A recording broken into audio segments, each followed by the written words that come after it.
Rise up!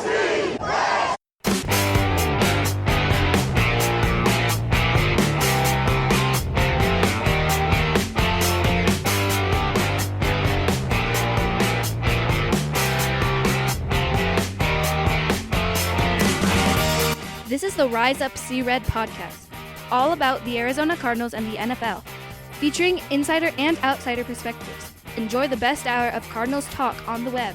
Now here are your hosts, Jess Root and Seth Cox.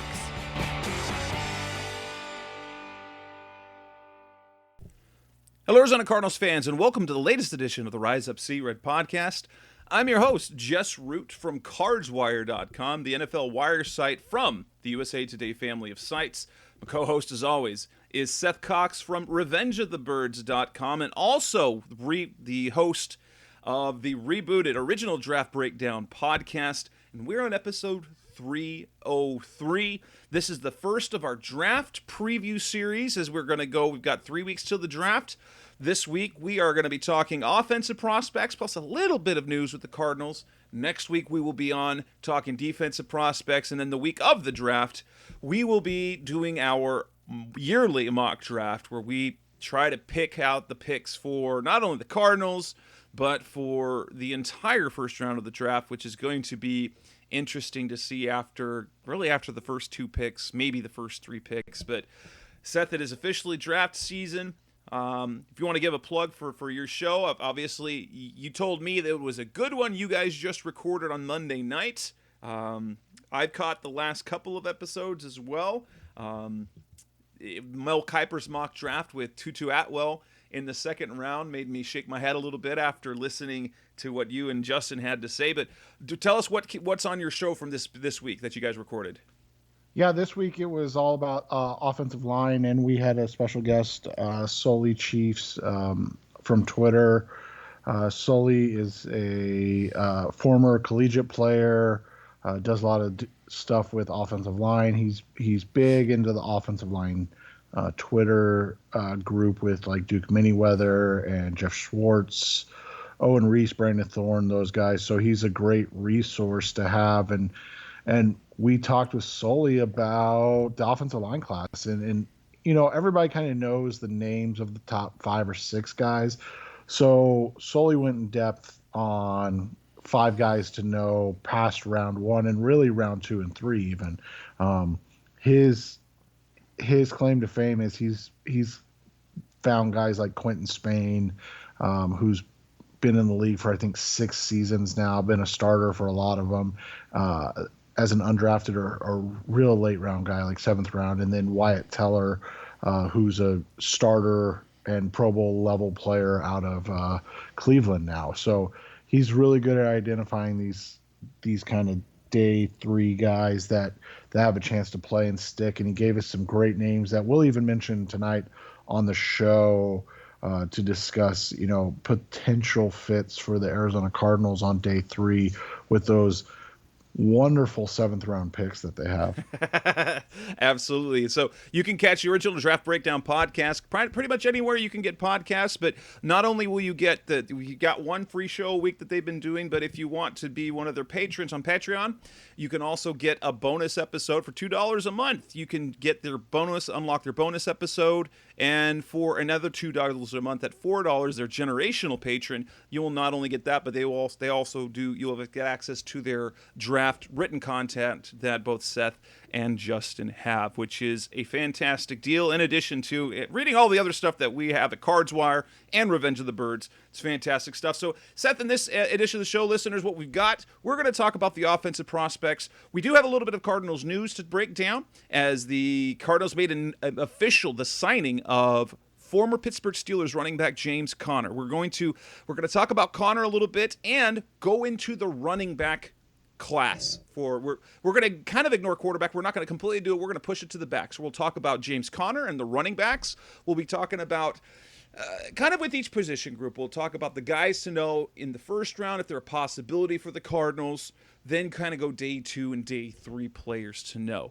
From there, we'll go to receiver, to tight end, which has an unlikely but intriguing trade-up scenario. We'll go offensive line and then wrap things up with the quarterbacks.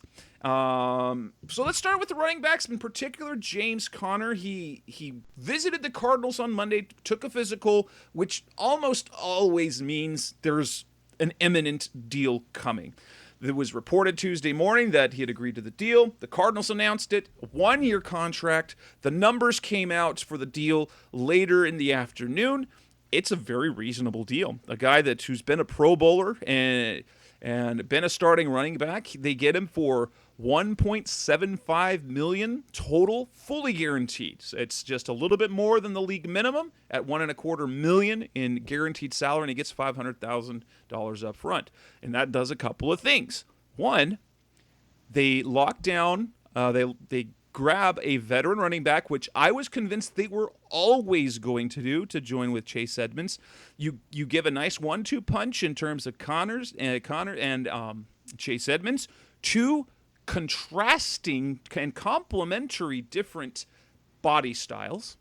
And, Steve Keim loves his compensatory picks. As of right now, they're projected to have 3 comp picks, but at the deal they got Connor, it will not affect that. They still will have 3 comp picks next year.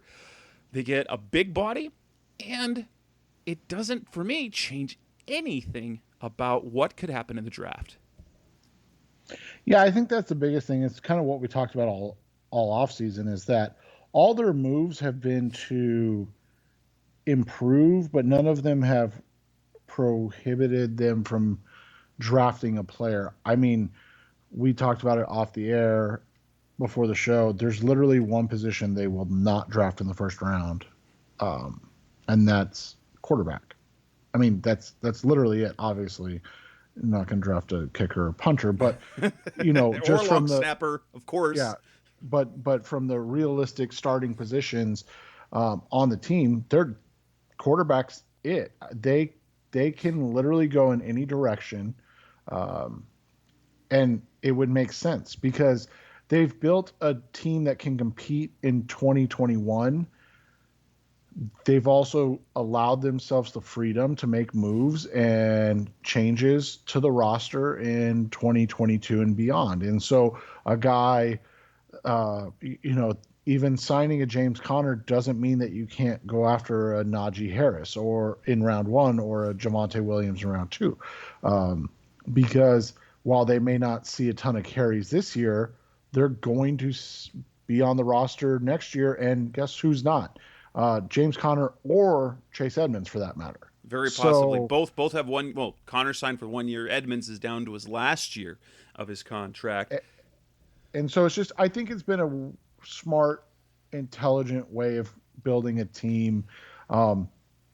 One, with the unknown of the salary cap issues, and then 2, basically giving yourself a 2-year window to really compete until you have to sign, or I mean, we're all saying sign because we're assuming that he's going to continue to play well at a Pro Bowl level, but really until you have to decide on what you're doing with Kyler Murray, whether that is paying him $45 million a year or if you're going to start over, which in that case would just mean that you blow up the team anyways, right? so they've really, given themselves this 2-year window to compete and then kind of go from there. Right. I like stylistically because the player that I kind of had pegged kind of as a sleeper for the Cardinals to sign was Le'Veon Bell. James Conner, though, he's younger. He's been more productive. He's a reputation-wise, is a higher character individual and still has the same connection to James Saxon as Le'Veon Bell. And so it came down because as running backs kept coming off the market, you're thinking, who are they going to get? Because were they just going to wait till after the draft? Which just didn't feel like was a very Steve Keim thing to do. I was convinced the entire time they were going to sign a veteran back. They did do it. Connor probably, if this were a different offseason, maybe gets more money, but that's just the reality. Obviously, he has never played a full 16-game season yet. He's missed at least 2 games every year. and now we're going to be going to a 17-game season. But what I really like about it is that because with Connor and Edmonds, you now have yourself you set up to where neither one of them needs to be necessarily the alpha. They could use Connor in the Kenyon Drake workhorse and keep Edmonds in his same role, or they can ratchet up Edmonds a little bit and kind of split it evenly. What Connor offers is a much bigger body. It's 6'1", 233 compared to Edmonds at 5'9", 210. Now he's a built young man. Edmonds is, but it'll be interesting to see, and hopefully, with the addition that they made to the offensive line, that short yardage game will improve. Connor is also can catch the ball out of the backfield. He's decent in protection.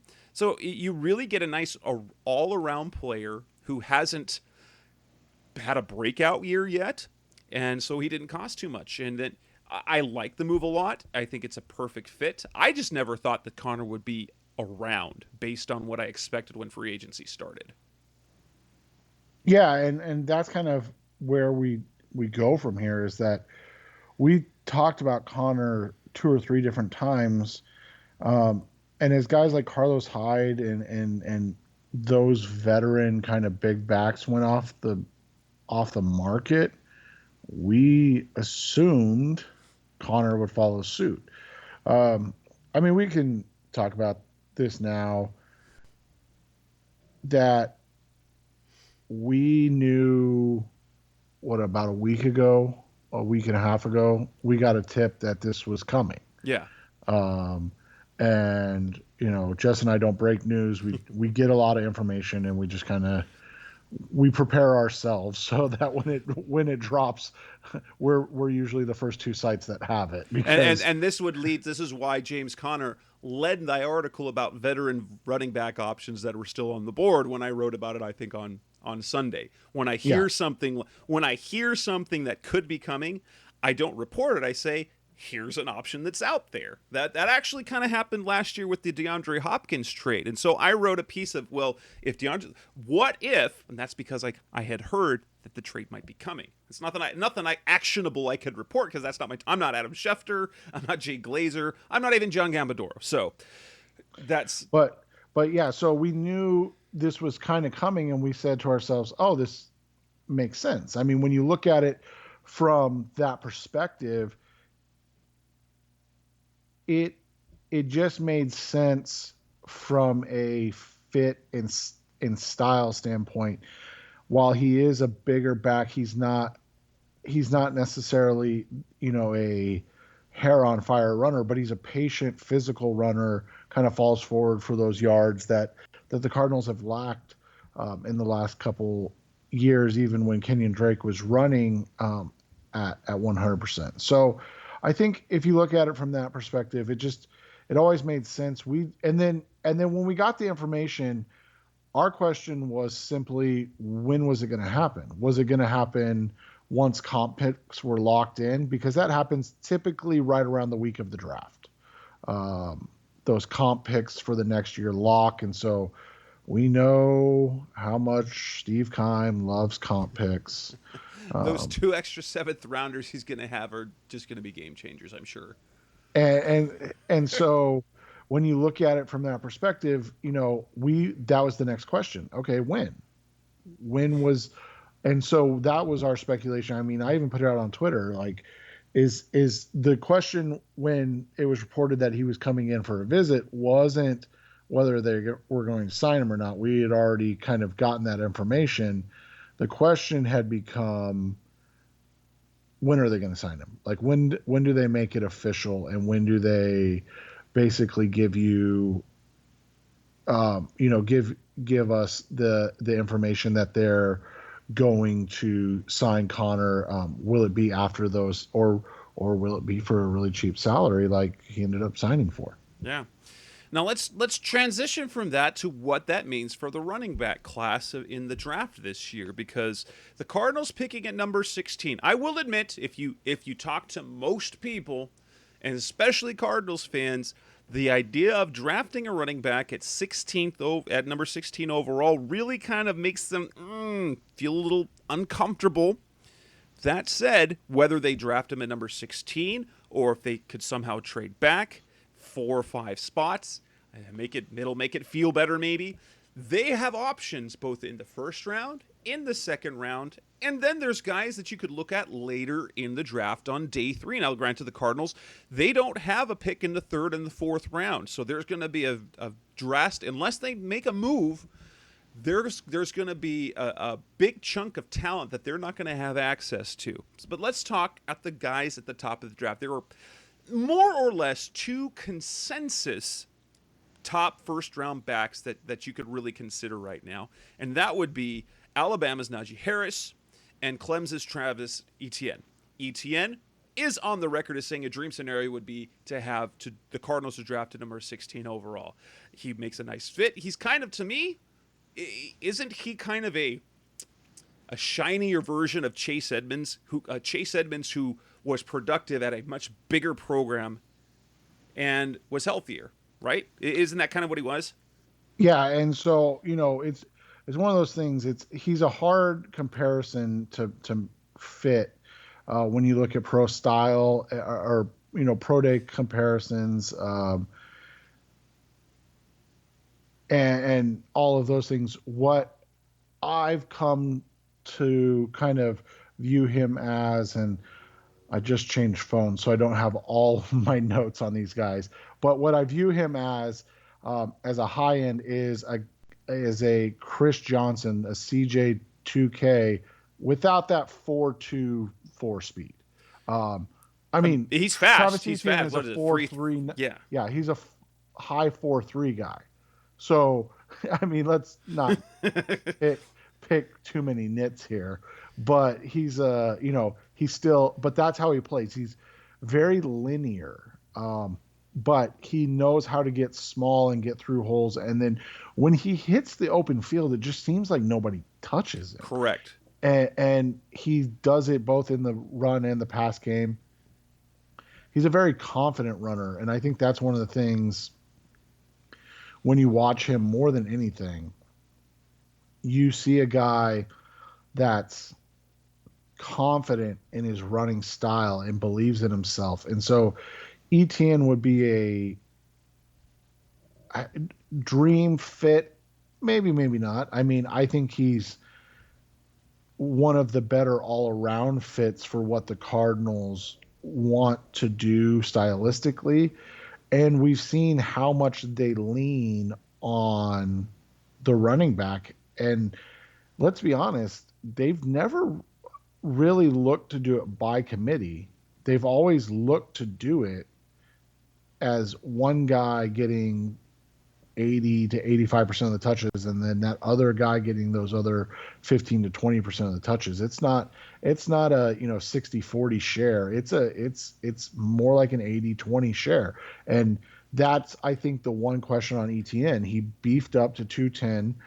We'll talk about this in a little bit, but he beefed up to 210 and still hit his 4.4 mark, and then kind of called it a day at his workout. And that made everybody go, okay. But the reality is he's not going to play at 210. He's going to play at probably 205-ish. So that's why I said, when you look at it stylistically, a high-end comp, a best-case scenario type thing would be like a Chris Jones 2.0, where you're just talking about a guy that can produce, massive Pro Bowl, all-pro type seasons. That's a huge high-end comp. When you look at low-end comps, Andre Ellington's probably too low end of a comp. He's a much better athlete. I wish I had my old phone because we had these comps laid out, and I can't remember who it was that I had as kind of the low end comp, but he's a guy, Etienne's a guy he's gonna be successful in this league. And the question is gonna be, how successful will he be, and where will that success, range from? And I think for Etienne, Chris Johnson's a really high platform to reach. And so that's why I think, having a high end, low end comp is important, because then you then you say, hey, he's going to fall in this area. He may not reach all pro Chris Johnson level, but he's probably going to be above a like Devontae Freeman type of guy. He's going to be better than that. So that's probably where you're looking at for him as your range of outcomes as a player. And I mean, yeah, you don't want to take a running back in the first round, but if you're telling me that you're going to get a guy that's going to produce for 6-7 years, isn't that hard to pass up? Yeah, honestly. Well, and let's do a little bit of a history lesson, because if we look back to 2007, Kevin Wisenhunt, when he was new head coach, their first draft, the guy and they were picking 5th overall. They passed on Adrian Peterson, and guess what? Everyone regrets it ever since, partially because it was Levi Brown. But I'm not saying Travis Etienne is that guy, but actually what probably is the more sure thing is probably my running back one, probably everyone's, and that would be Alabama's Najee Harris. He just seems like a can't miss back because of his size, because of his speed, because of his running style, the addition that he can do in the passing game too. It seems like, well, stylistically, he might not be exactly what the Cardinals want. He really fits everywhere. Like, you almost feel like there's no way for him to fail as a pick based on what we've seen from other Alabama running backs, right? Yeah, and you look at his kind of stylistic and Felix Jones was the name I was looking for, by the way, for Travis Etienne. So same type of, again, electric runner, didn't have a great career, but ended up being a good back for a couple of seasons. Like, again, a good range of outcomes for a first round pick, right? As for Harris, you look at Harris and man, he's just so smooth. For a guy his size, the way his feet work are just unbelievable. And then you combine that with the otherworldly athleticism that we've seen with the hurdles and the jumps and the start and stops. And then he does bring a physicality. He's not Derrick Henry. No. I think that's the biggest thing Najee Harris is a freak of nature. He's not Derrick Henry, who's just a different type of guy altogether. But who Najee Harris could be, again, high-end comps are just so tough. And so, again, I can't stress this enough. You can't expect a guy to reach that level of play. But he reminds me a lot of Le'Veon Bell. A guy, a similar size, 6'3", 120-ish pounds, patient in his running style despite the size.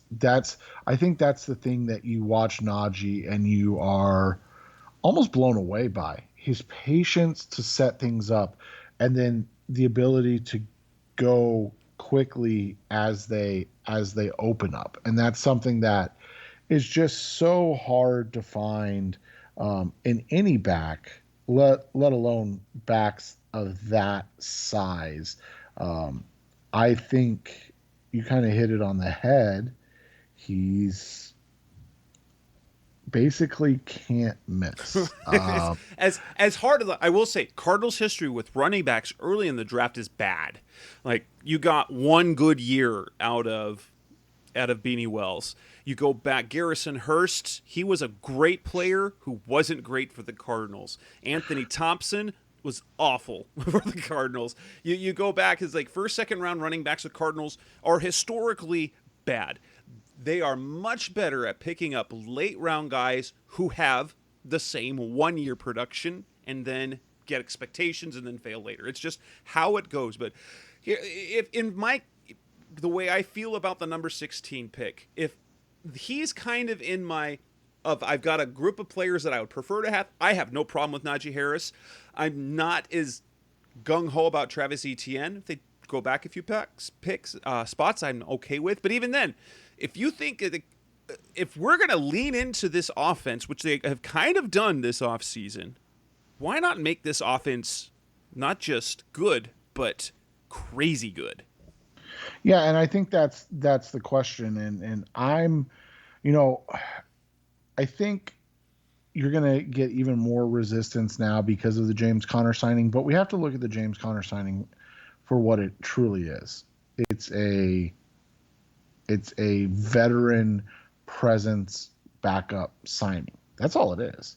At 1.75 million, yes, I know it's fully guaranteed, but that is veteran insurance type of money. I mean, they paid J.R. Sweezy more.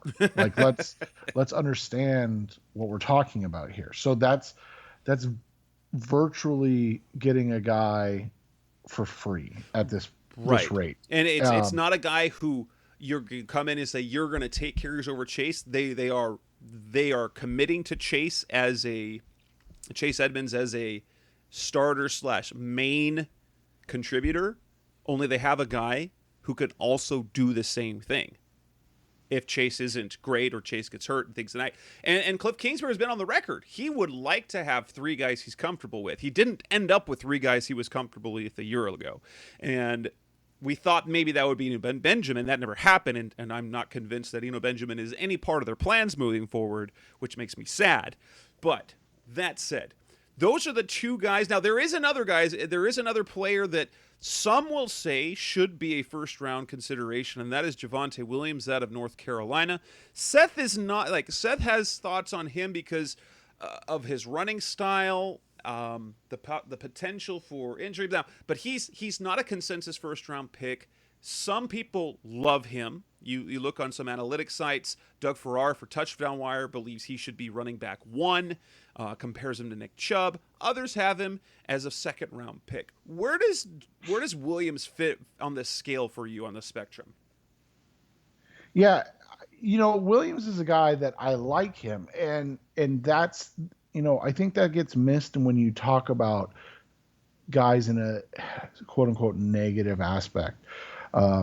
But the reality is, what worries me about Javonte Williams more than anything else is his running style. We see backs like this all the time that run, whatever metaphor you want to say, with their hair on fire, like they're shot out of a cannon, any of those superlatives that you can use.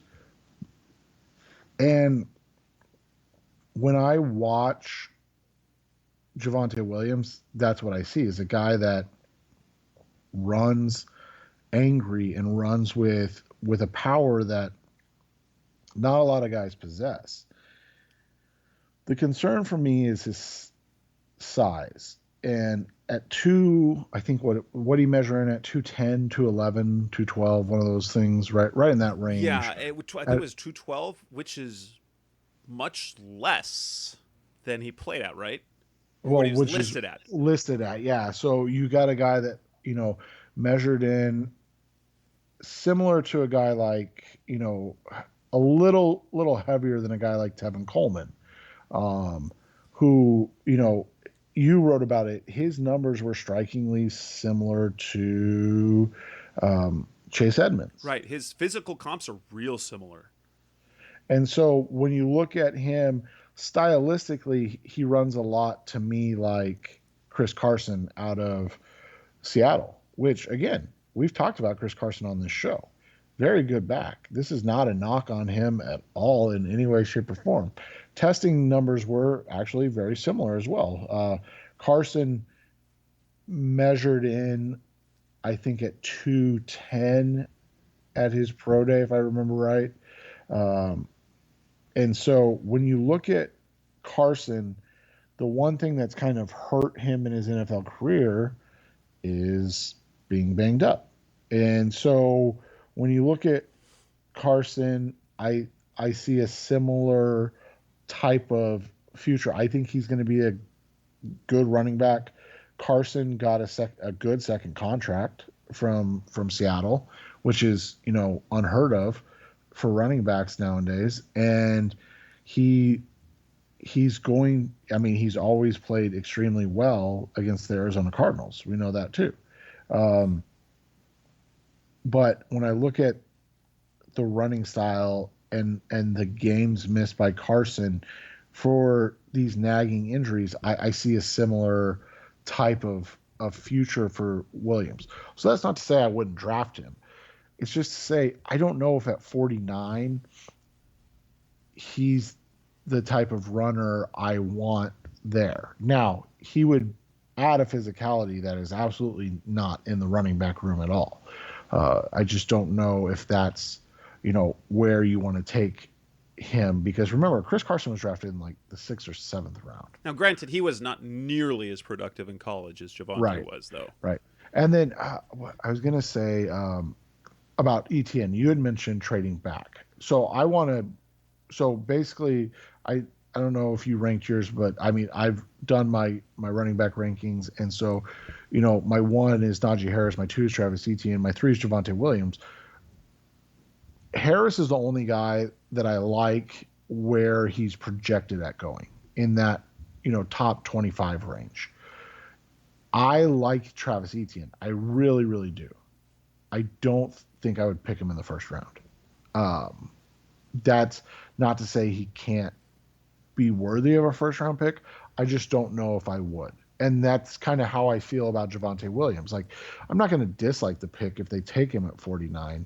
I just would prefer a different player at 49 in that case. Now, if you could somehow get Etienne at 49, I think that would be... That would be, oh my gosh. Yeah, and then like, as you're saying, this trade down. So say you keep 16 and you don't take Najee or Travis Etienne, and then at 49, a team really wants to come up and get, a offensive tackle that we'll discuss later. And so you can move down and pick up an extra 4th, kind of bridge that gap between 49 and, 160? Yeah. Give yourself one pick in the next 130. Or 110, sorry. And so I think if you were to do that, and then you got Javonte in that, late 50s, early 60s range, I think I would like that a lot more. And then obviously not having a pick in the 3rd or the 4th round will probably take them out of the picture for some guys like Ohio State's Trey Sermon, the other North Carolina back, Michael Carter. Those are all some mid-round guys. Are there any other guys that they're just not going to have a shot at? Because I want to focus more on, for the last couple minutes of this segment, day three running backs who might actually end up being really productive. The other names that you mentioned at Michael Carter, Trey Sermon, Khalil Herbert may not make it there. Either. He's a guy that played at Virginia Tech last year after transferring from Kansas, where he was productive as well. So you've got, him. Kenneth Gainwell is an interesting one. Another one of those Memphis running backs that kind of is a two-way guy. I don't know if he'll be there, because right now, I mean, we can give you the names of guys in rounds 4 and 5, but the reality is they just don't have a pick. So right now we go to day 3. So later day 3, names of there's a name that for me is super intriguing, because I saw him before the 2020 season in mock drafts in rounds 1 and round 2, and that would be Oklahoma State's Chuba Hubbard. He does offer he was the most prolific. He led the nation in rushing in 2019, if I'm correct, and over 2,000 yards. Has some size, has production. He can kind of do it all. But his now being talked as a day 3 back, and he would be one of those a really super intriguing. If they didn't go running back early, he would be a super intriguing one to add, because he fits the mold of a guy who, like, if you're going philosophy of running backs, draft him late, use him up, let him go. Hubbard would probably fit that to a T. Yeah, and Hubbard's one of those guys that was talked about in that day 2 range last year, and then decided to go back.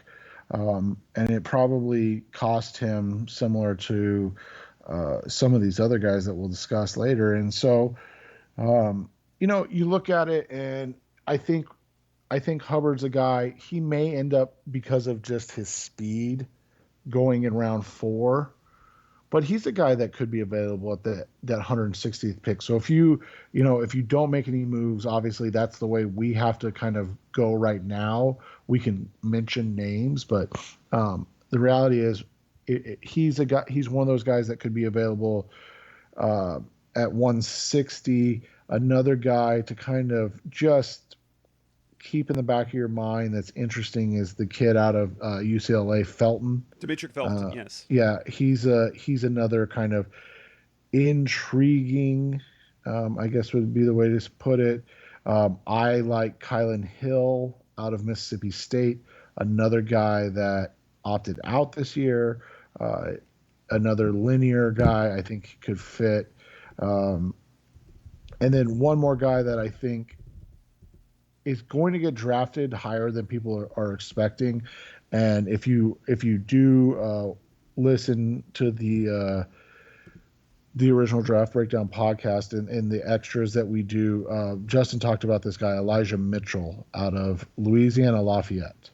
And when you look at Elijah Mitchell, he's a little bit smaller than what he was listed at coming out, but he ran a legitimate 4.32 at his pro day. I think it might have gotten changed to a 4.38. I can't remember, but it was a sub 4.4, and he put up insane numbers while at Louisiana Lafayette. And so he's a guy again to know in that round 5, 6, 7 area if the Cardinals, don't attack running back early in the draft. We'd spent a whole lot on running backs, but there's other positions to still talk about. So coming next on the Rise Up C-Red podcast, the best hour of Cardinals talk on the web, let's talk about the wide receivers. Again, breaking it down for day 1, day 2, day 3 guys. That's coming next on Rise Up C-Red. We're back on the Rise Up C-Red podcast, the best hour of Cardinals talk on the web. Receiver is also a possibility for the Cardinals with the 16th pick. There are, obviously, when you're looking at receivers, the top guy, pretty much consensus, Jamar Chase. He's not going to be anywhere. He's not going to be available. His production and then the speed.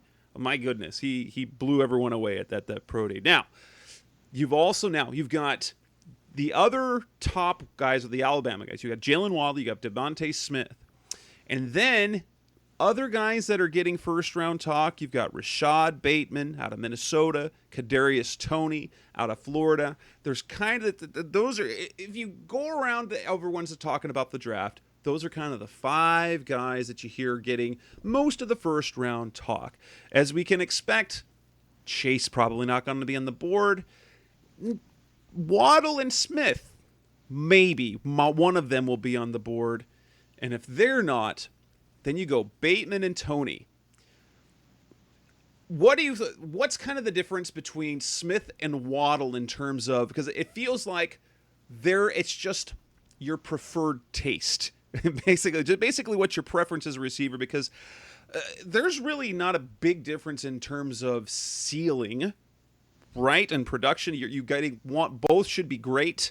It's just which one you prefer. But after those two, so talk about those two first. So what's the upside for both? So Waddle is just a different kind of speed on the field. Henry Ruggs ran a 4.28 last year, and there's videos of them racing, and they're basically, it's a wash. So he's a legitimate 4.3 type of receiver. He's also built a little differently than, those guys usually are. He's a little thicker in the chest and waist area, almost in a non, derogatory way, squatty, so to speak. Smith is, as we all know, a beanpole. He's 6'1". Rumors abound that he's less than 180 pounds. He's more similar to the Chad Johnson, Reggie Wayne type of receiver, which you're saying, oh, you're talking about Hall of Famer, so he must be really good. Well, no, I'm just talking about from a build and style standpoint. He's going, he's probably a mid 4.4, low 4.4 guy, but at that weight, that's not blazing, but he's more than fast enough, and he's a clean route runner. He understands the nuances of the game. Um, you know, I think when you look at it, the reality is Smith's weight is a concern when you're talking about receivers over 6 feet tall and under 180 pounds. It's just a very small group. And so that's where I think the Smith question marks will eventually just land, is because it's just not something you see. Although, if you're worried about toughness, there's one thing that we can see. He returned punts, which is not something that the returning punts is not for the weary or the weak. So we do know in terms of toughest, there's not an issue. It'll just depend on whether it will be an issue of durability. Correct. And so, I think that's what separates the two. I personally would think that the Cardinals would be foolish to pass on either if they were available at 16. That's how talented they both are. So when you look at it from that perspective, I don't think you can go wrong with either of them. They're just like, as you said, they're different flavors of receivers. Then you got to get into that next tier. And so that's where it's likely the Cardinals will have to choose from. Rashad Bateman, again, another one of those guys that was listed at 6'2", 220, and then the measurements came out, or 6'2", 210, and the measurements came out, and he's 6 feet 190. So being a 4.39 guy is fantastic. I don't think anybody's going to deny that, but it's a lot different when you're talking about a 4.39 guy at 6'2", 210, and a 4.39 guy that's 6'1", 190 pounds, or 6 feet and 190 pounds. What separates Bateman is he's just an incredibly talented route runner. He's consistent in how he runs routes and how he creates separation. And so I think with that and the fact that he catches basically everything thrown his way, it makes him a really easy guy to like. The question becomes, are you wanting to take wide receiver 4 as the number 1 player or as your first round pick? Now, I will say this, that worked out.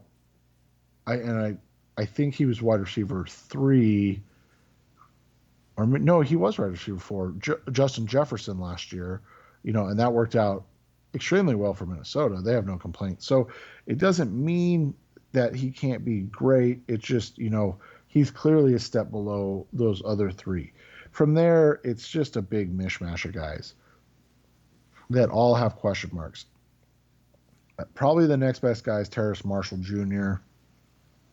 He's your big play receiver, 6'3", 205-ish pounds. Stylistically, kind of reminds me of AJ Green. No, I'm not saying he's going to be AJ Green, but he kind of has that same smooth, like when you watch him run, you're like, man, I wish this guy was faster. And then you're like, oh, he's a 4.39 guy. Like, yes. And I think a lot of it is those long, lanky limbs. He looks like he's at ease when he's running. He doesn't look like he's putting any effort in. So he's just smooth.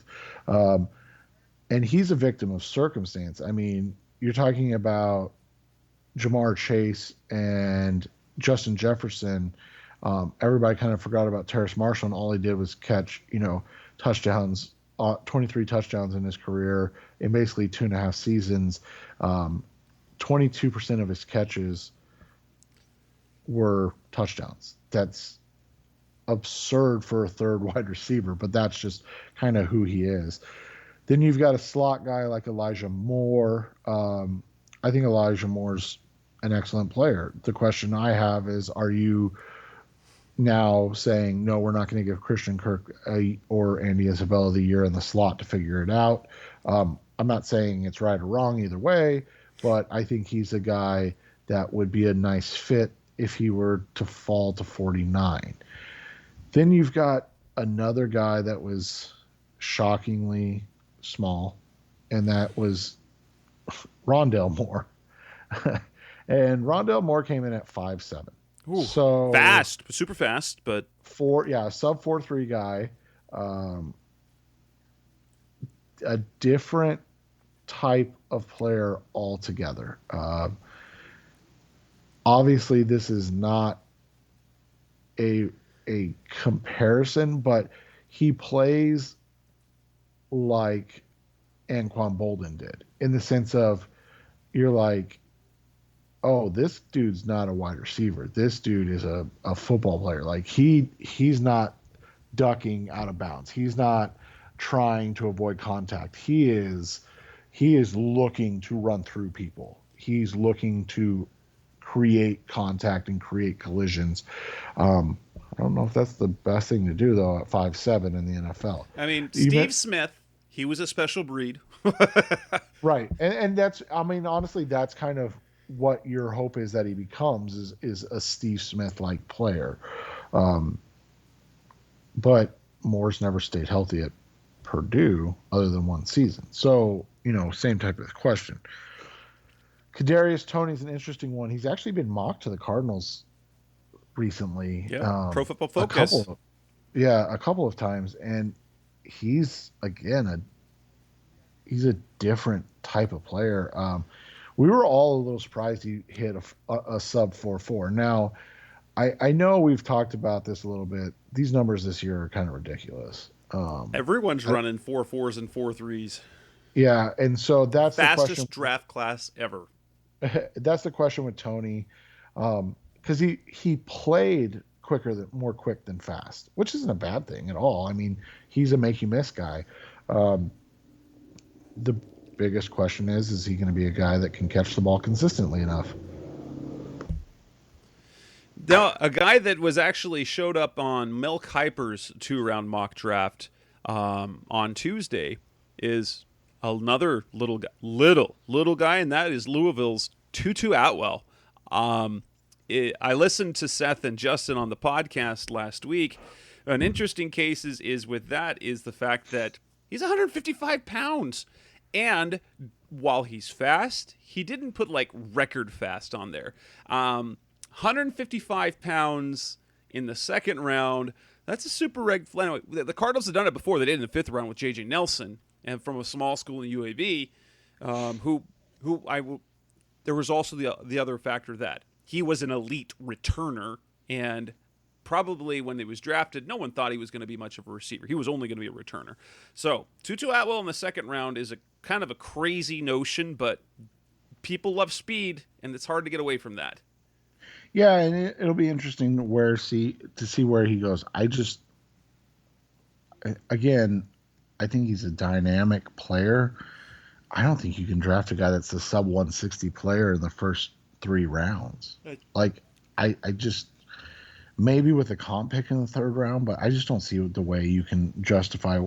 I mean, how many sub 160 players, not just played in the NFL, but like made a significant impact? And you talked about J.J. Nelson, like that's really the guy. I mean, it's just so hard to find people that small in the NFL. 4.32 speed is great, don't get me wrong, but when you're a 4.32 guy and a fingernail takes you down, like it makes it tough. There's a lot of intriguing day 2 guys to know as well. Dwayne Eskridge out of Western Michigan, converted cornerback to wide receiver. Tylan Wallace, underwhelmed at a little bit, only running in the 4.4s because of how fast everybody else was this year. Oh man, that's crazy. But he's another name. He's a smaller kind of downfield target at 6'1", 190, but he competes for the ball. And then you got guys like Amari Rogers, who another slot guy who is probably going to be a really productive player in this class that people will be like, oh, I can't believe he wasn't drafted earlier. But reality is he doesn't do anything special. He's just a really solid, complete wide receiver that teams need. From there, it's kind of a pick your poison. There's names to know. I really like if you want a smaller, fast guy like a Jalen Darden out of North Texas. If you want a big athlete, I'm not even going to try. Imar Smith Marset out of Iowa was a kind of a freak of nature. Anthony Schwartz out of Auburn is a legitimate, like Will Fuller type deep threat with sub 4.3 speed. He's a world class sprinter. And then you got guys like Nico Collins who are probably going to burst onto the scene because they played with just awful quarterbacks at Michigan. So, this wide receiver class is really interesting because I think it's the top three guys. And then there's a group of about five. And then it's, again, a pick your flavor type of, what are you looking for? You've got your possession guys in Amon St. Ra, and then, Diami Brown. You've got your pure speed guys, like we talked about with Tutu Atwell, and even like an Anthony Schwartz, and then you've got just different type of guys. We haven't even mentioned like Arizona State's Frank Darby was a guy that a lot of people liked, and then he had a really bad Senior Bowl. Yeah, he had a bad Senior Bowl week, and all of a sudden people started wondering if he was the guy. So when it's all said and done, I think you just have a different group of players than that to choose from, and the question becomes, if you don't get one of those top three guys at 16, would you take a wide receiver in the first round? And again, let's not project a trade down. Like, would you be comfortable with a Rashad Bateman or a Terrace Marshall at 16?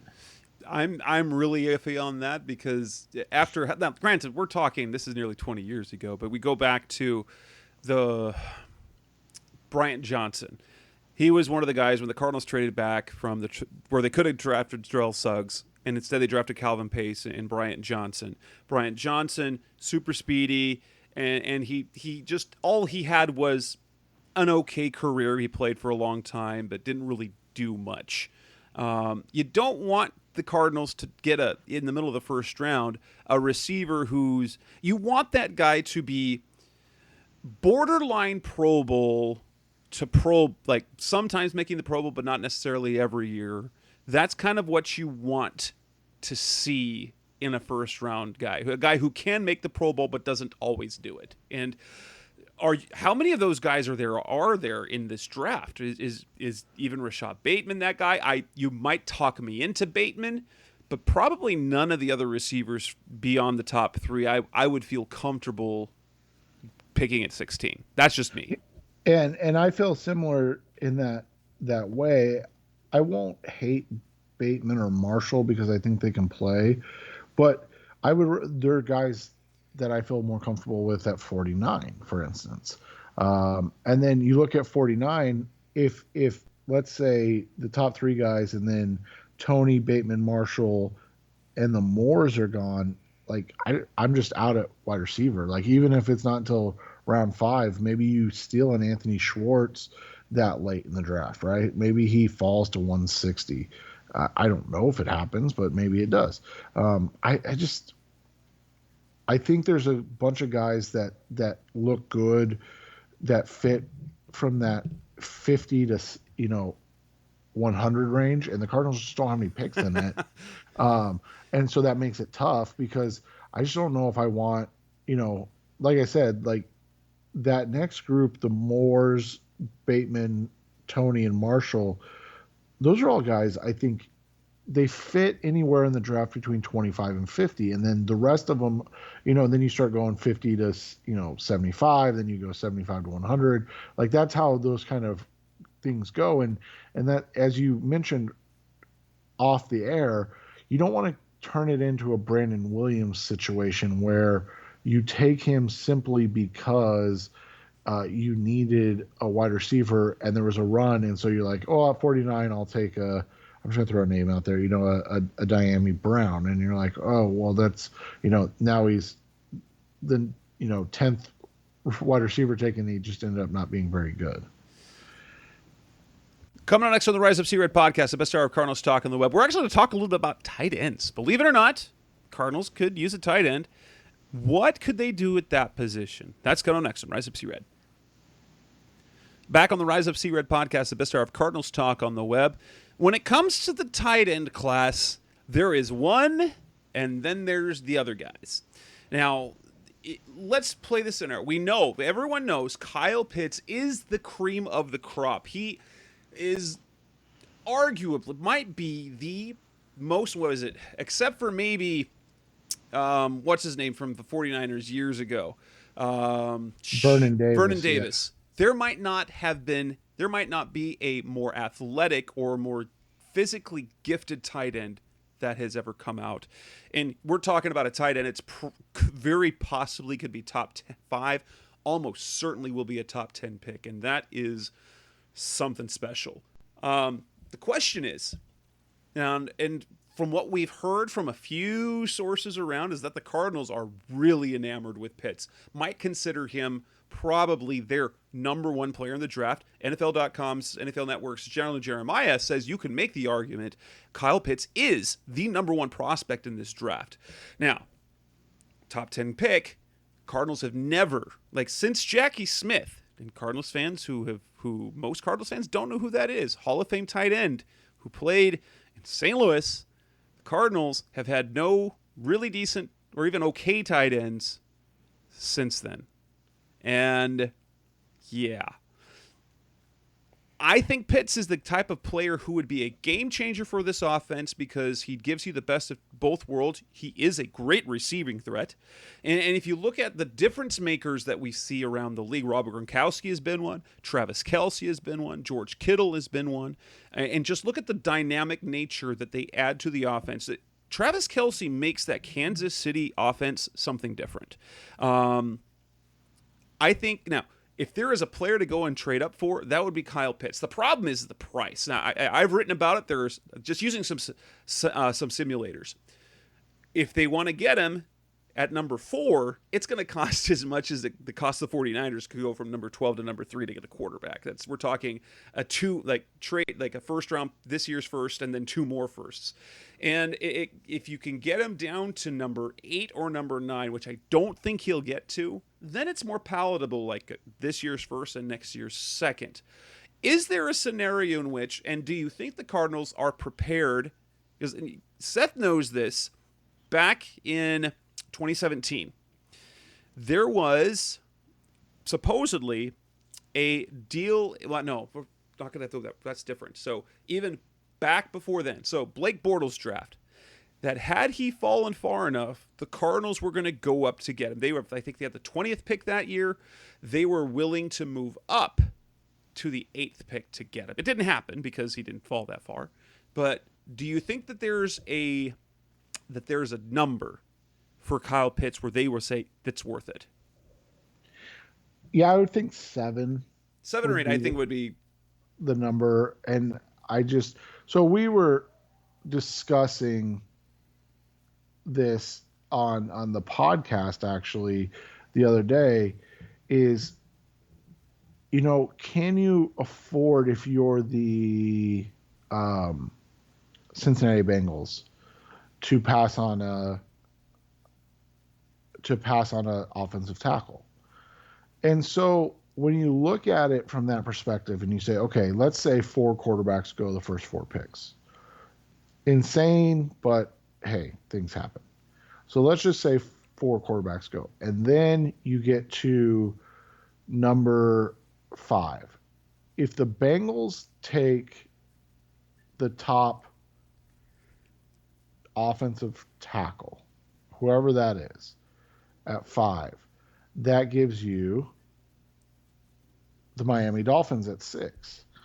Now, I think you and I would agree that we were assuming the Dolphins were going up for a Pitts, Smith, Waddle, Chase at that point. And I don't think that they're trading out of that pick because they traded down and traded back up. I think they are locked in at number 6 if they don't trade up again for some reason. And so if the first 5 picks go quarterbacks and then offensive line, that gives Miami their choice of offensive weapons. We'll just say it that way, receiving weapons. I'd assume, and that's dangerous, but I'd assume because they have Mike Gesicki already that they would take Jamar Chase there. Maybe they take Waddle, but I would assume they take Jamar Chase there. That brings us to the Lions at 7. The Lions at 7, they're a true wild card because they're the Lions, but they just drafted a tight end in the top 10 2 years ago. You can't draft two tight ends in the top 10 in a 3-year span. Like, that's just asinine. Now, I'm not going to say it's not going to happen, but it would seem that it wouldn't. So that's the way they fall to 8 in the Panthers, right? And now maybe the Panthers aren't willing to make a move. Maybe they're saying, you know what, we've got Pitts, we've got Waddle, we've got Micah Parsons, we've got an offensive lineman that they desperately need. Like, we've got all of these choices that, we're not going to trade out. But that's probably where it is going to be. Either that or maybe with the Broncos, but I would assume they're looking towards a quarterback there. If one falls, a Mac Jones type. So it's a scenario where if the first 5 picks, there's no skill position outside of quarterback taken, I have to assume Pitts is going to make it right around that 7, 8, 9 area, which is prime real estate to move up and get him. Now the question is, 1, do you trade, as you said, 2 first rounds and a second round pick? Let's just say that's what it takes. It takes 16 this year, next year's number 1, and then I doubt they would trade 49 this year, just because they don't have any more picks. Right. Well, the simulator for the Draft Networks for number 8, all it took was this year's first and next year's first. Okay, and number 9, it was this year's first and next year's second. So that becomes really palatable, especially if even giving up next year's first and joining the NFC West and not having a pick in the first round. For if you believe Pitts is that special player to really add a dimension to their offense you haven't ever had, it's intriguing. At least number 9, even more intriguing, because then you just give up next year's second. But what a simulator says and what draft day costs actually end up being are always a little bit different. So that's a tough call. My only concern with that is, and it might be, people might say I'm crazy, and maybe I am, is that you're now asking and putting a lot of pressure on him as well.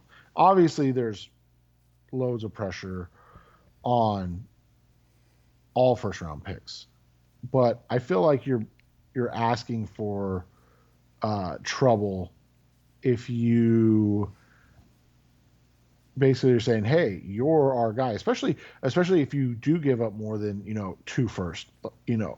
If you end up giving up 2 first and a second, or 2 first, a second, and a third, like, you give up big numbers.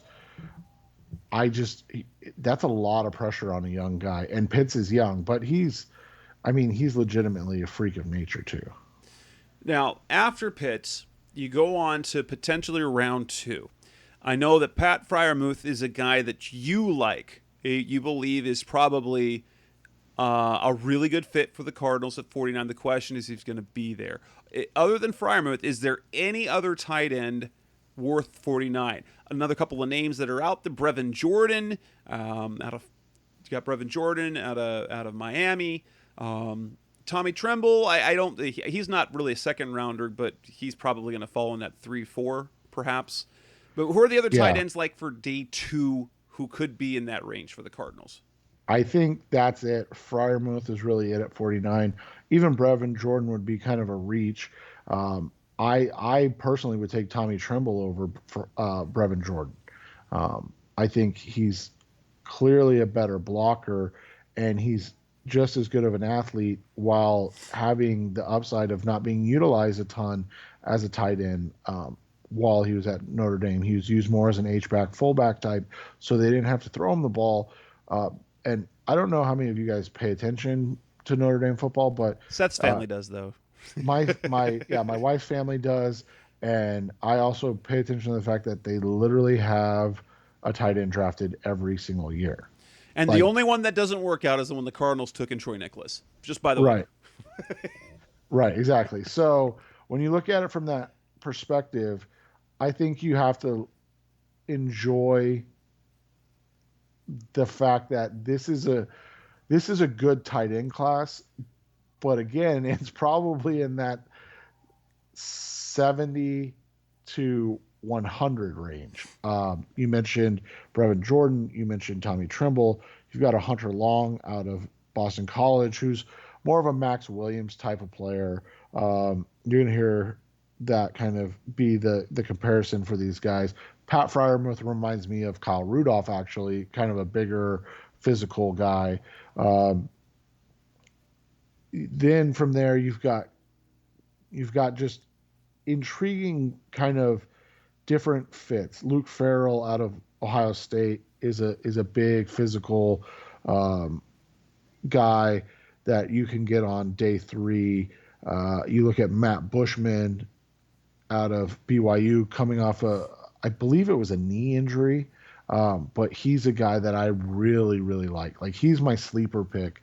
That he's if you old got for him, football because he served a mission, so he's already 25 years old. So that's yeah. So it's I mean, for a day 3 pick, yeah. one contract, I'm fine with that. Like, and so you look at it from that perspective. I think he could be a guy that really, really fits. So, yeah, I think those are the guys that are intriguing to me. If I had to rank them in order, obviously Pitts is your one. I might prefer Tremble over Fryermuth just because he might be a guy that offers you a little more versatility. If he is with phenomenal Tremble blocker. Yeah, with Tremble, what makes him intriguing? Think Hawkinson, George Kittle. And you've got because Tremble played behind Cole Kmet, and then was it Michael Mayer? Who's all big time freshmen, and Yeah. so wasn't Hawkinson and Kittle at the same school, and everybody loved Hawkinson, but Kittle's the big time player, right? And so that's how I would look at it. A similar type of situation. Tommy Tremble's the guy that if I could build kind of the perfect scenario draft, it would be trade down from 16 to about 24, pick up a 3rd round pick, and then you draft. For me now, obviously this is for me, but you draft Najee Harris, you take a Paulson Adebo at 49, and then you take a Tommy Tremble at 70 something, whatever, 80 something, where you fill 3 big needs with 3 top talent type guys. And so that's how much I like Tommy Tremble. Now, that being said, if Pat Fryermuth is there at 49, I don't hesitate to take him. I think he is at worst Max Williams healthy. And I think he has a chance to be like I said, Kyle Rudolph. He's not. I don't see the baby Gronk that the Which moniker he is. actually hates the name. Right. But I do see a Kyle Rudolph like talent there. Coming up next on the Rise of Sea Red podcast, the best hour of Cardinals talk on the web. We move on to the offensive line. Cardinals have it. You're not getting a ton of chatter about the offensive line, but it is a possibility in round one. Who are the guys to know, both day one, day two, and late in the draft? That's coming next on Rise of Sea Red. We're back on the Rise of Sea Red podcast, the best hour of Cardinals talk on the web. The top tackle prospects are there are three top tackle prospects that pretty much go almost every time before the Cardinals pick. That would be Northwestern's Rashawn Slater, Oregon's Penei Sewell, and then Virginia Tech's Christian Darrisaw. Darrisaw sometimes falls, and it feels like Daniel Jeremiah talks about Slater, and from what Seth and Justin said, their guest on the podcast, Doug Farrar over at Touchdown Wire.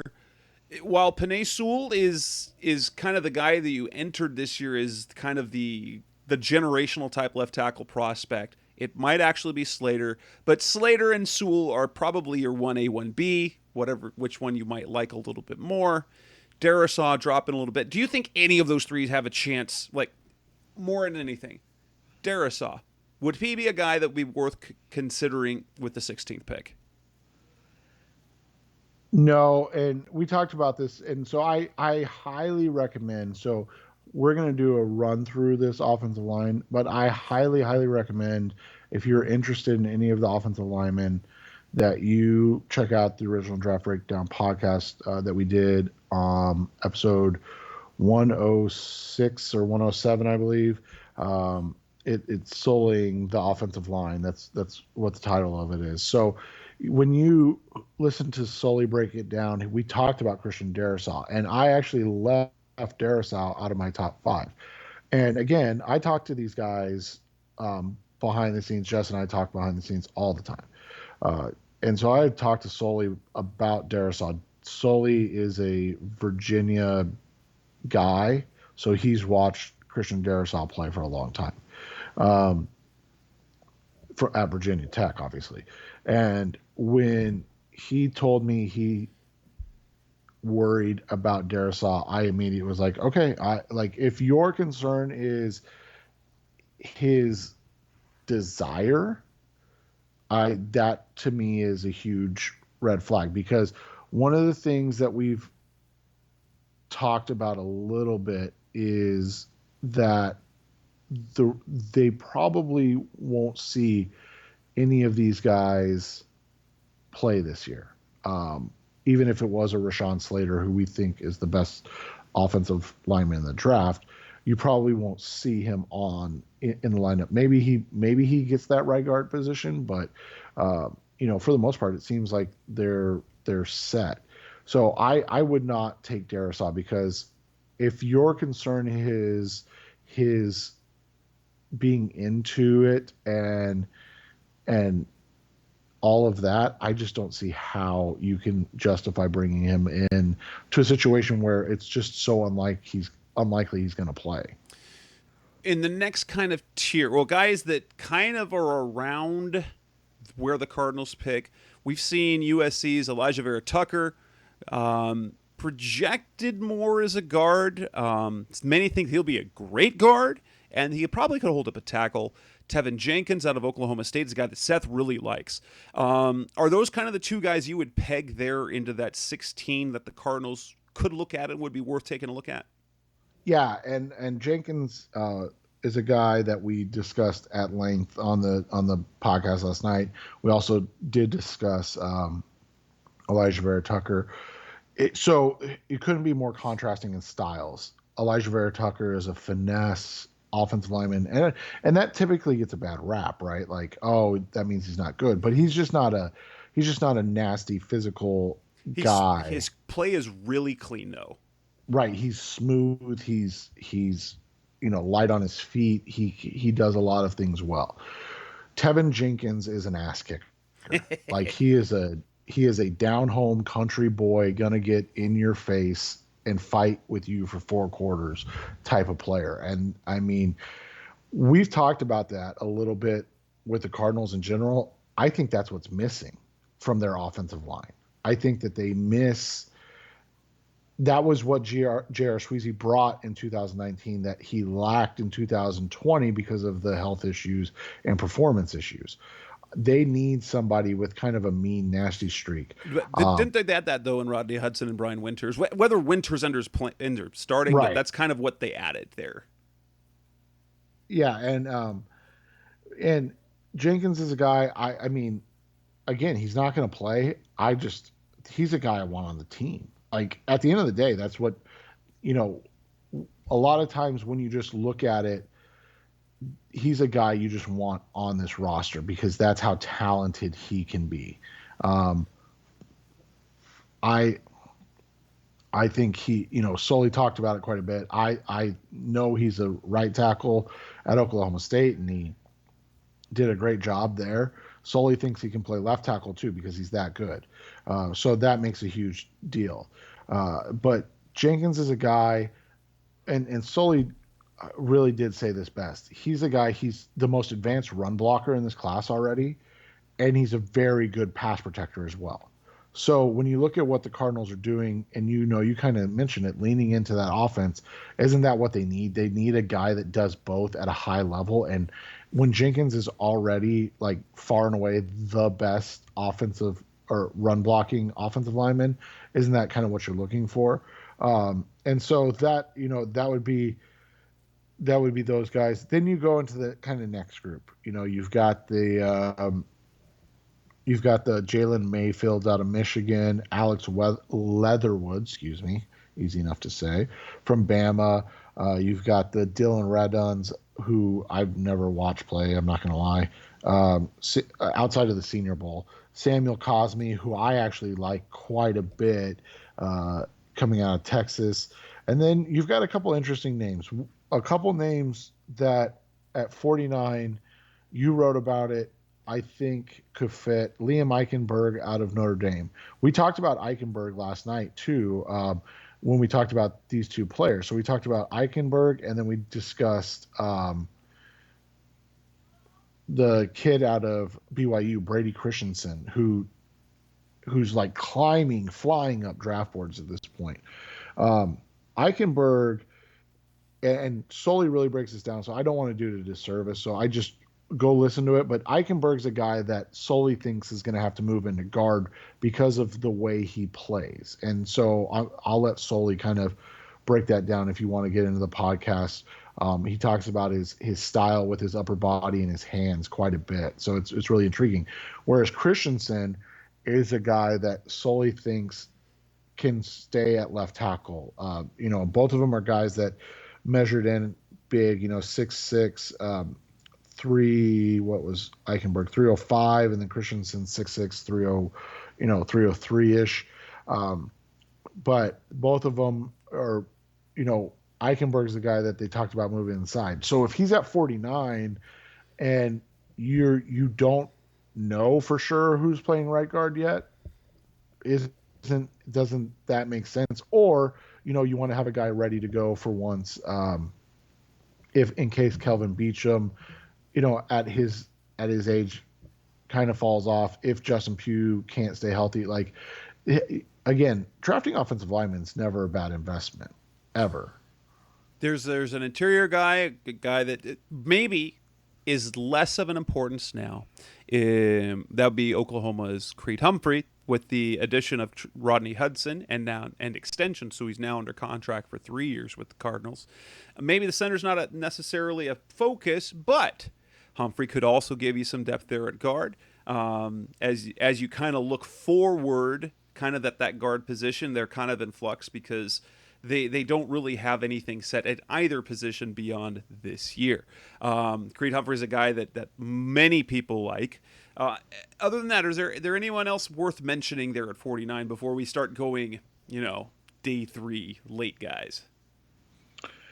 Alex Leatherwood, I mean, we mentioned him. I think, again, you talk about a guy that can play anywhere, just a just a bad dude along the line. I think he could be a fit playing at either guard position or right tackle. I don't think he's a guy you draft to play left tackle, but you probably don't need to the way DJ Humphries has come on the last couple of years. So that would be the only other guy that I would kind of look at.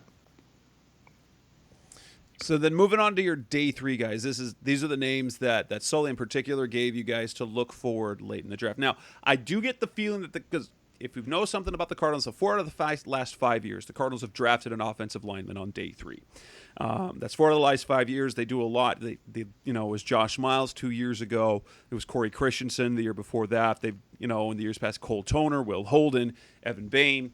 All these guys that they're taking in day 4, they love to get guys that they can try and develop kind of for the following year. A name that's interesting. What was it? Chase Gardner, is it?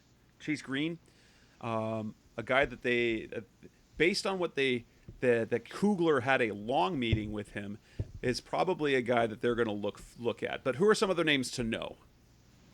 So some of the, were you talking about Carson Green? Carson Green, yes, from Texas A&M. Yes, that's the guy. Okay. I was like Chase. That's I keep messing up his name. I'm like, who is it? Chase? No, it's Carson Green. So a couple of names to know: Deontay Smith out of Eastern Carolina, undersized guy, but kind of super athlete, really, really, really physical type of guy. A guy that you'll hear Sully rave about, Ben Cleveland out of UGA, out of Georgia. I don't think you can ever really go wrong with SEC offensive linemen, right? Like they tend to turn out pretty well, especially day 3 picks. He's an interesting one because I guess he's a good old honky tonk boy.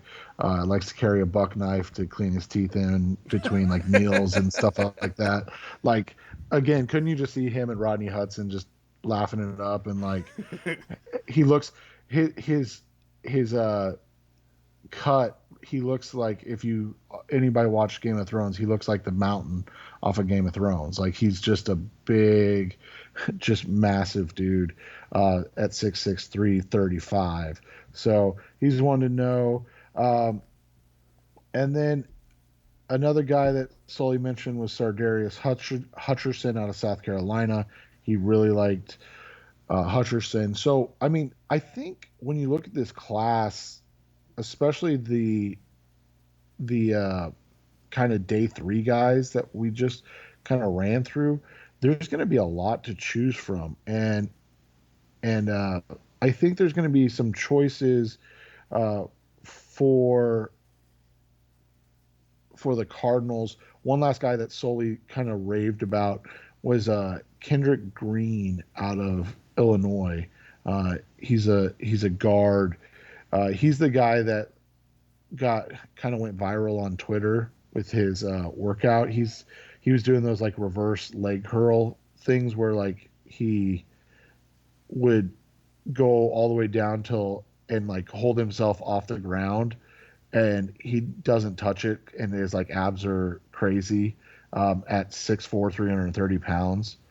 So he's kind of a freak of nature physically as well. So when you look at it, we talked about the insane testing from the skill position, but there were some guys, and when I bring up this name, I don't want this to get confused, but there were some guys that tested a lot like Tristan Wirfs, who was a complete just freak of nature last year at the combine.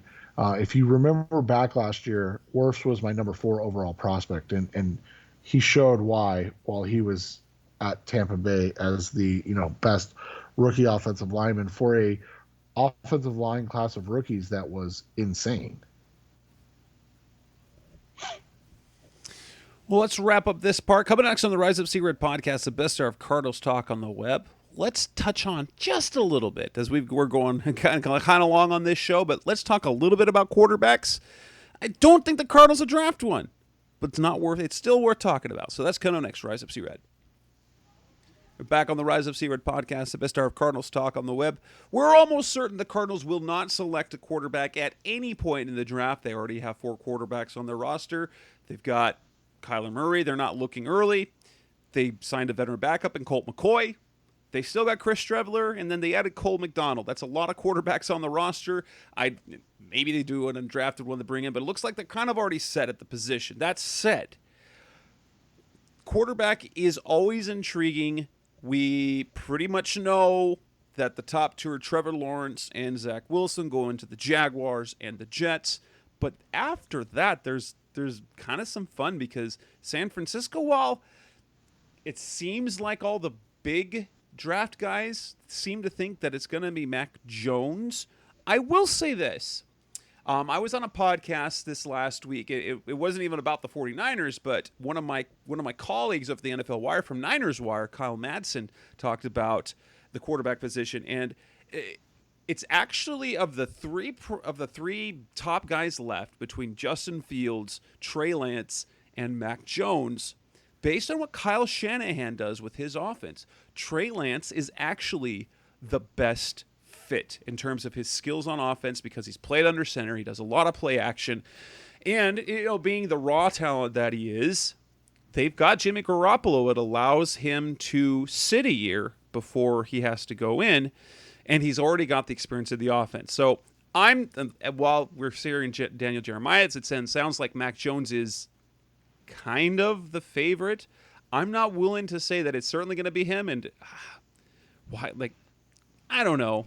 Mac Jones doesn't get me all that thrilled because maybe it's just the Alabama quarterback thing. We got Tua, but you look at Alabama quarterbacks and you've got more athletic options who have played. I don't know, just they've had more experience starting. But I wouldn't rule out Trey Lance because I think fit wise, thanks. I'll throw that out to Kyle Madsen. He really kind of gave me a perspective that he would actually, in terms of skill set, work with what Kyle Shanahan wants more. Yeah, it's interesting to look at it. I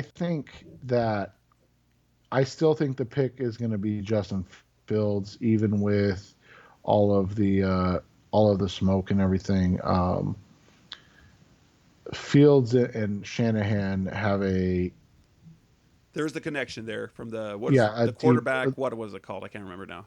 I can't remember either. But yeah, they basically Shanahan quarterback collective. That's it. And Shanahan and his dad run that, and they've known Fields for years.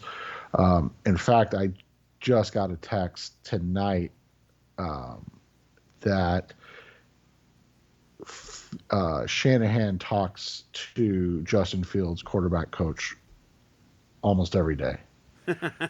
So, again, it doesn't mean anything, but this was similar to kind of the information we were getting from the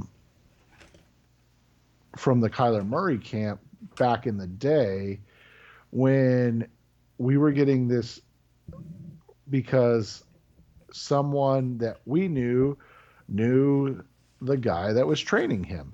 And, it just makes it odd because I'm not saying that the trainers, obviously they're getting paid, so there's money involved for them. But I think at the same time, it's just, you just look at it and kind of deduce these things as well.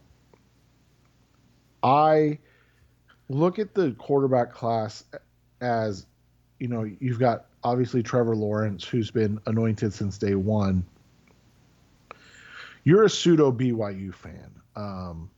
Not really a BYU fan, but that's why I say pseudo. I've got a daughter who goes to BYU, and so I paid attention to BYU football. Zach Wilson was pretty fun to watch. But my Mitch Trubisky? Yeah. Well, and my big question has always been with Zach is that you play in the Mountain West, and you were the guy for 3 years. Now I know, or I guess for 2 years, but I know the first year he didn't play a ton, but the second year, I just It was wonder. weird because like he didn't separate himself until this year.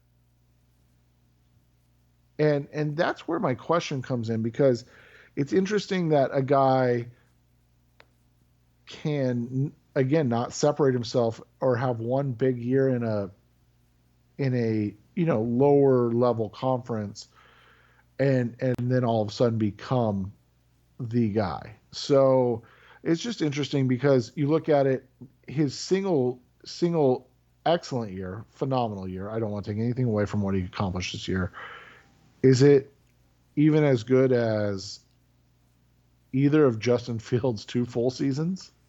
Like, Probably not. Probably not. But I think what's interesting about Wilson is this. Now, having followed the BYU season this past year, what made this tough on them is because of they are an independent team in football, and they ended up having to remake their schedule completely. And so they ended up playing some really low end schools. They played some Mountain West teams, and then obviously the one blemish on their record was against East Carolina, which was one fantastic game. Coastal Carolina. Coastal Carolina, yes, Coastal Carolina. It was wow. That was a fun game to watch, and but Wilson, like it's just weird because he wasn't that good, and then he was now. There was another quarterback who did that this past year. That would be Joey Burrow, who did the same type of thing, except he did it on an SEC team that was a national championship playing team, and not in a weird COVID year where you had to fill your schedule with just teams that would be willing to line up and play. But it feels, in many ways, the meteoric rise of Zach Wilson is a lot like Joey Burrow, just under very different circumstances. Yeah, and then you look at the Trey Lance situation. Lance only played one season. Um, you've got a guy that didn't do, much, and then had a phenomenal sophomore season, and then ended up being out with COVID because of the league he was in. And so I just, man, it's tough. It makes it harder on the evaluation because you've got, as you said, a Wilson that bursts onto the scene.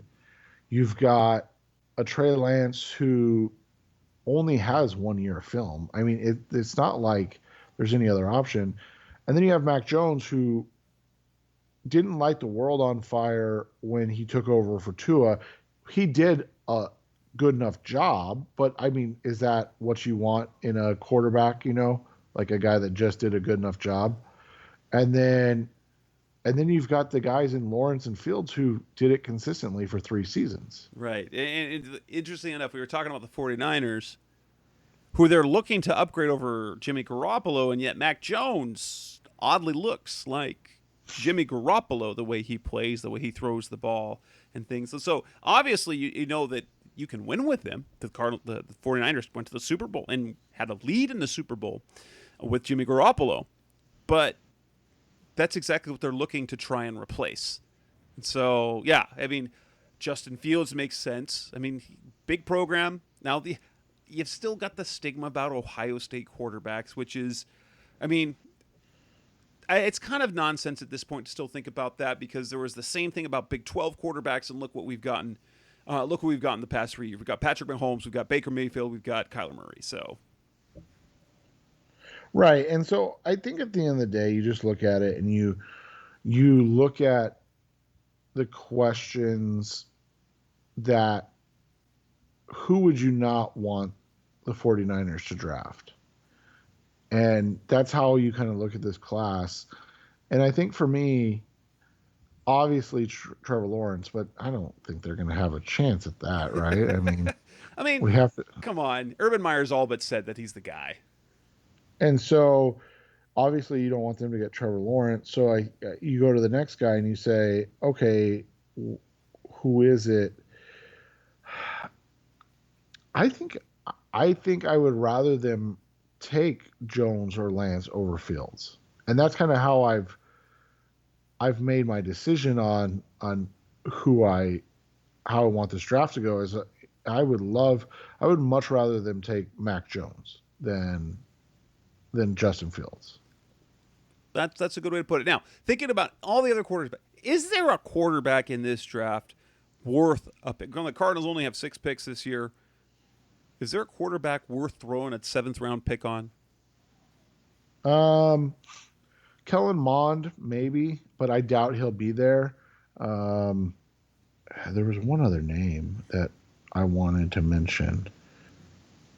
Or maybe, yeah, I mean, maybe Mond. That's really it. I mean, but I don't think he's going to be there in the 7th. Probably not. And if that's the case, we know that day 3 quarterbacks are just maybe, with the rare exception. We don't get Tom Brady. That happens once in a lifetime. We don't even really get Dak Prescott more than once in a lifetime. So we've seen it. Like it's kind of one per generation of fans. And so at best, you're looking at a guy who you might have as a backup somewhere, sometime down the line. And yeah, at this point, if you got your franchise quarterback, why waste the pick? And when you're looking to improve in other areas, you might as well pick up a guy who can play special teams. Exactly. I mean, draft a kicker for crying out loud. Exactly. Draft a kicker in that case. Which, no, we're not going to do that. So, that'll wrap up this edition of the Rise of Savior podcast, an extended version because we had a lot to talk about in terms of offensive prospects. We will be back again next week talking defensive prospects, and again the week after that to do our mock drafts. And then the week after that will obviously be to talk about the Cardinals draft class. So we've got 3 consecutive shows coming up here in this off-season portion of the year. That's Seth Cox. I'm Jess. Make sure to tune in again next week. Tune into Seth's original draft breakdown podcast as well. Episode 107 is out now. Make sure to get signed up so you can get their special Patreon episodes, and they will have more to come in the weeks to come as well. Thanks for listening, and go Cardinals. Thanks for listening to the latest edition of the Rise Up, See Red podcast. Listen to previous episodes and subscribe to the show on Apple Podcasts, Stitcher Radio, Audioboom, or many other podcast platforms so shows are delivered directly to your mobile device. Please give the show a 5-star rating and always support the sponsors who support the show. We'll be back soon for the best hour of Cardinals talk on the web. Rise up, Red Sea, be Red, See Red, and of course, Rise Up, See Red.